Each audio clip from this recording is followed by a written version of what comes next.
நீங்க வெறும் எக்ஸாம் மட்டும் எழுதுனா பத்தாது. எக்ஸாமு, பிசிக்கல் பாஸ் பண்ணிடலாம், மெடிக்கல் பாஸ் பண்ணிடலாம்.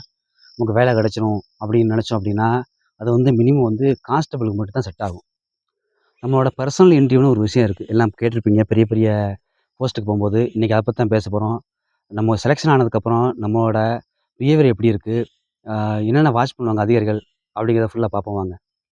நம்ம வந்து கான்ஸ்டபிள்ல தேர்வாறோம், இல்லன்னா ட்ரேட்மென்ல தேர்வாறோம் அப்படின்னா, நம்மளோட ஆக்டிவிட்டீஸு, ரெஸ்பான்சிபிலிட்டி இதெல்லாம் அந்த அளவுக்கு கவனிக்க மாட்டாங்க.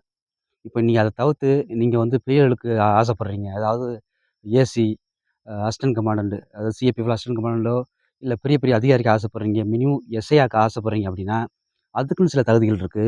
இதுக்கு என்ன தேவைப்படும் அப்படிங்கிறத வந்து பல பேரு மறந்துர்றோம். பிசிக்கல் பாஸ் பண்ணா போதும், எக்ஸாம் பாஸ் பண்ணா போதும், மெடிக்கல் பாஸ் பண்ணா போதும், ட்ரேட் டெஸ்ட் பாஸ் பண்ணா போதும் அப்படின்னு நெனைக்கிறோம்.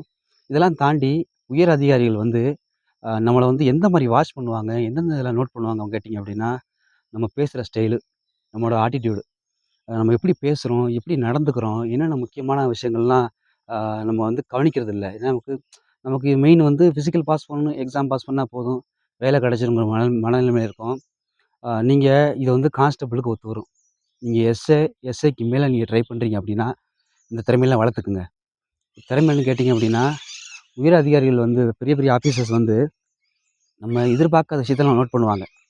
இதெல்லாம் வாட்ச் பண்ணுவாங்க அப்படின்னு கேட்டீங்கன்னா, நீங்க எதிர்பார்த்திருக்கவே மாட்டீங்க.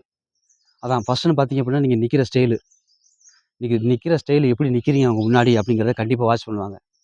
அடுத்ததுன்னு கேட்டீங்க அப்படின்னா, நீங்க பேசுற வார்த்தைகள் எந்த மாரி பேசுறீங்க அப்படிங்கிற வாட்ச் பண்ணுவாங்க. நீங்க எந்த ஒவ்வொருத்தங்க சும்மா எனக்கு எல்லாம் தெரியுங்கிற மாரி பேசுவாங்கல்ல.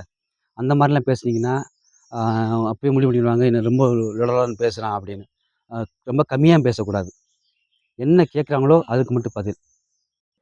இந்த மாரி எதிர்பார்க்காத விஷயத்த எல்லாத்துலயுமே அதிகாரிகள் வந்து நம்மள வாட்ச் பண்ணுவாங்க. நமக்கே தெரியாம. நம்ம நடந்து போற விதம், அதனால தான் வந்து பெரிய பெரிய டிபார்ட்மெண்ட்ல வந்து அந்த இது வச்சுக்கிறாங்க பார்த்தீங்களா? பர்சனல் இன்டர்வியூ எஸ்ஐக்கு மேல. இதான் காரணம். ஆ எதனால பர்சனல் வைக்கிறாங்கன்னா, நீங்க என்ன கத்துக்கிட்டீங்க? உங்களுக்கு என்ன தெரியும்? என்ன நடக்குது? அப்படிங்கிற நாலேட்ஜ் இருக்கணும். இப்ப நீங்க ஒரு ஸ்டேஷன் எடுத்துட்டீங்கன்னு வச்சுக்கங்களேன், இப்போ போலீஸ் ஸ்டேஷன்ல வந்து இன்ஸ்பெக்டர் இருப்பாரு. இன்ஸ்பெக்டருக்கு கீழ. இப்ப இன்ஸ்பெக்டருக்கான தகுதிய நம்ம வந்து வளர்த்துக்கணும். இன்ஸ்பெக்டர்னா என்ன? அதுக்கு என்ன வேலை பார்ப்பாங்க? அவங்களுக்கு என்ன தகுதி இருக்கு? அத பார்த்து தான் எஸ்ஐலேருந்து டேரக்ட் இன்டர்வியூ எடுக்குறாங்க.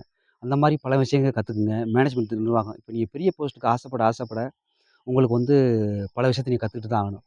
நிர்வாகத் திறமை. ஒரு ஏசி ஆறீங்க அப்படின்னா, அதுக்கு கீழ எத்தன செக்ஷன் இருக்கு? எத்தன பேர் வேலை செய்றாங்க? இதெல்லாம் நம்ம மெயின்டெயின் பண்ணிக்கணும். இதெல்லாம் கத்துக்கணும். அதனால ஆட்டிட்யூட் முதல்ல நல்லா வளர்த்துக்குங்க. நல்லா பேச்சு திறமைய வளர்த்துக்குங்க. நல்லா பேசுங்க. சும்மா லொச லொசன்னு பேசாம சில பாயிண்டான விஷயத்த மட்டும் பேசுங்க. வாழ்க்கையில சில விஷயம் கத்துக்குங்க.